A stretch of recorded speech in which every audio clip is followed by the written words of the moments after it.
Good evening, everybody. This is my very good friend Keith Dunn, and he's a wonderful, wonderful network engineer. Yeah, and this is Chuck Rogers, and he is a licensed professional counselor and a licensed marriage and family therapist. Ooh, you got all that out of there. Oh, I did it good.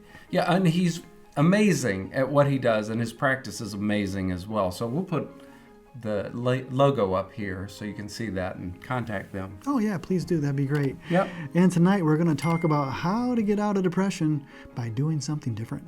Ooh, yeah, that's a good thing to look at. Yeah, stay tuned. We'll talk about it. And it's so good. It's so good. And Chuck was telling me something about this African violet thing, and I'm just intrigued. Yeah. So I hope you're intrigued. Just come on a little bit closer. Come on in. And subscribe. Yeah. Oh, yeah. Subscribe. Ding that bell so you're notified of upcoming episodes. Yeah, please do. I'm tired of Keith. Crying. Yes. Crying. After we're done with the videos, no more smiling. I'm over here and I'm in tears. A long time ago, I heard about this story. I think Bill O'Hanlon told it. And he knew Milton Erickson. Milton Erickson was a very famous psychiatrist back in the day who's now deceased. But Milton he thought like differently about everything in the world. Okay. It was just almost uncanny how he could help people to move forward in these really bizarre ways. So he just saw things different than most people see things. Yeah, than everyone. Like And he had provided treatment for this one guy, and it was very successful. And this guy knew that Milton was going to be touring through a particular area of Milwaukee, I believe. And so he got in touch with Milton and said, can you please go by and see my aunt, my very favorite aunt? And said she's very, very depressed. It's not looking good. Please go by and see her. So Milton said, sure, I will. So Milton went to her house. This lady was kind of an heir, had a great deal of money that was given to her. And it was old and dark and dank, and draperies were pulled, but she invited Milton in. And she was in a wheelchair, and the whole house had been adapted to living with someone in a wheelchair. Okay.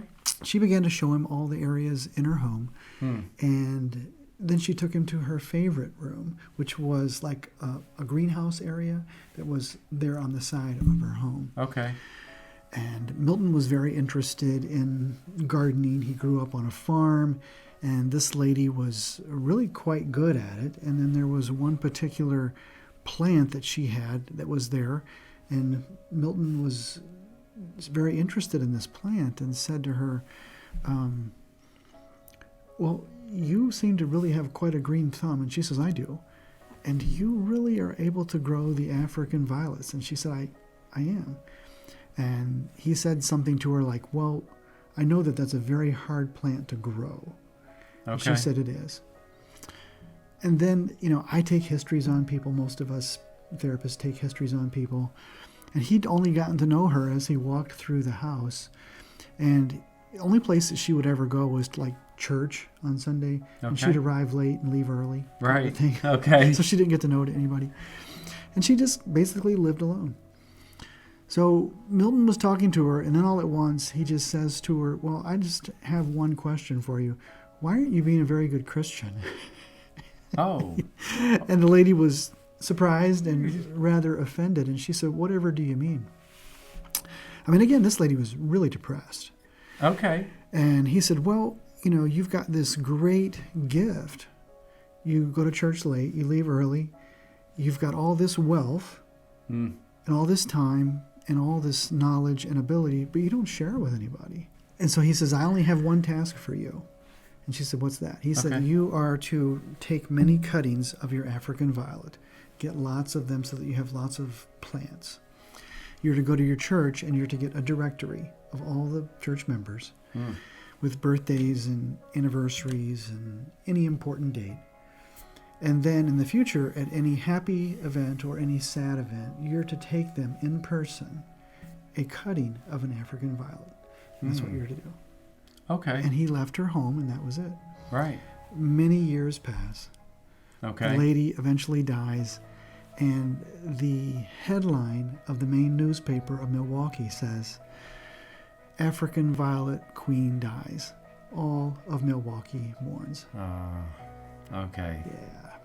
So he found something that she was good at and gave her a purpose. Yeah, did. And so then she really stepped into that purpose. Obviously, if she ended up in the paper. She did.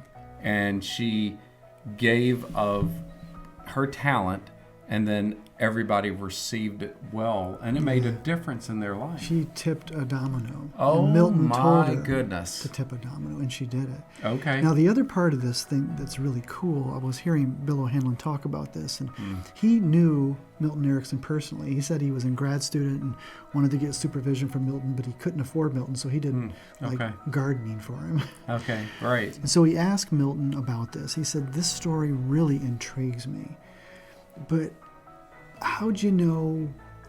Why did you tell her to do this?" And he said Milton just kind of stared at the ground for a couple minutes like he typically did. And then he says, "Well, I just kind of thought that I would look for the one area of her life that was good. Right. And I found it. She knew how to grow African violets. And I thought it would be easier to increase the effectiveness of the African violet than it would be to pull out the weeds of the rest of her life." Boy, what a great way of looking at that. It really is, isn't it? I love that story. Oh, it's fantastic. So pick something that is good and expand on it, Yeah, because you say it all the time. Yeah, go ahead and say it. What you focus on expands. Yeah, for the good or the bad. Yeah, and so focusing on that African violet and taking that one good thing and spreading that out, and obviously it spread joy to a ton of people for it to get to that point. So we can really apply that to our own lives. Yeah, so I'll tell you what, if you guys would, write in the comments below of things that you have seen other people do that they focus upon and it really makes a difference, or things that you focus upon and do and it really makes a difference. What ideas do you have? Yeah, well, I'm gonna get on Chuck here for a minute, because one thing that he does is he goes to the Daily Bread every single week. And he's down there every week, and they're preparing meals, and I don't know how many people come through, 100, 150, I don't know. Last week it was probably 240 or 250 meals. It's a lot of meals. That's a lot of meals to prepare. Yeah. And you think about how many people you touch each and every week, and some of those might be the same people coming in, but you're going to have different people that come in from time to time. What a way to touch lives, doing something like that. Do something. Yeah, go do something. Yeah. Do something for somebody. Let us know. Yep. If you liked our content, please go ahead and subscribe. Yep, and ding that bell so you're notified of upcoming videos. Make sure to like it. Yep, share it with your friends. Thanks, everyone. Until next time.